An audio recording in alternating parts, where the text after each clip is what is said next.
ఐపీఎల్లో రాజస్థాన్ రాయల్స్ మళ్లీ కంబ్యాక్ ఇచ్చింది. వరుసగా 2 ఓటముల తర్వాత లక్నోపై గ్రాండ్ విక్టరీ కొట్టింది. 40 పరుగుల తేడాతో ఎల్ఎస్జీని చిత్తు చేసింది. ఒక బౌలర్ తక్కువైనా లో స్కోర్ మ్యాచ్ను కాపాడుకున్న రాజస్థాన్ రాయల్స్ పాయింట్స్ టేబుల్లో సెకండ్ ప్లేస్కు దూసుకొచ్చింది. సొంతగడ్డపైన లక్నో సూపర్ జైంట్స్ రాత మారలేదు. ఐపీఎల్ ఈ సీజన్లో లక్నో పరాజయాల పరంపర కంటిన్యూ అవుతోంది. వరుసగా 4 మ్యాచ్లో కూడా ఆ టీం ఓడిపోయింది. హోమ్ టౌన్లో రాజస్థాన్ రాయల్స్తో జరిగిన మ్యాచ్లో సమిష్టిగా విఫలమైన లక్నో సూపర్ జైంట్స్ 40 పరుగుల తేడాతో ఓడిపోయింది.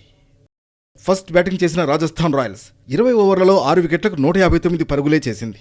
Veteran allrounder Ravindra Jadeja allround show అదిరింది. జడేజా 29 బంతుల్లో 2 4లు 6తో 43 పరుగులతో టాప్ స్కోరర్గా నిలవగా మిగతా బ్యాటర్లు దారుణంగా విఫలమయ్యారు. 110 పరుగులకే 6 వికెట్లు కోల్పోయి పీకల్లోతు కష్టాల్లో పడిన రాజస్థాన్ను రవీంద్ర జడేజా ఆదుకున్నాడు. శుభం దుబే సాయంతో 49 పరుగులు జోడించాడు. దాంతో రాజస్థాన్ రాయల్స్ కాస్త గౌరవప్రదమైన స్కోర్ చేసింది. 160 పరుగుల టార్గెట్తో బరిలోకి దిగిన లక్నో సూపర్ జైంట్స్ 18 ఓవర్లలో 119 పరుగులకే కుప్పకూలింది. మిచెల్ మార్ష్ 55 పరుగులతో ఒంటరి పోరాటం చేసినా మిగతా బ్యాటర్లు దారుణంగా విఫలమయ్యారు.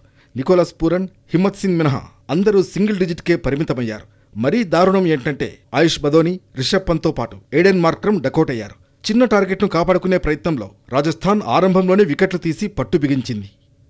రాజస్థాన్ రాయల్స్ బౌలర్లలో Nandre burger game changing spell వేశాడు. లక్నో కెప్టెన్ రిషబ్ పంత్ను తన 2వ ఓవర్లోనే డకౌట్ చేసిన బర్గర్ హాఫ్ సెంచరీతో క్రీజులో పాతుకుపోయిన మిచెల్ మార్ష్ను క్యాచ్అవుట్ చేసి లక్నో పతనాన్ని శాసించాడు. మిచెల్ మార్ష్ను అవుట్ చేయకపోయి ఉంటే ఫలితం మరోలా ఉండేది. ఈ విజయంతో రాజస్థాన్ పాయింట్స్ టేబుల్లో 2వ ప్లేస్కు దూసుకెళ్లింది. లక్నో 9వ ప్లేస్కు పడిపోయింది.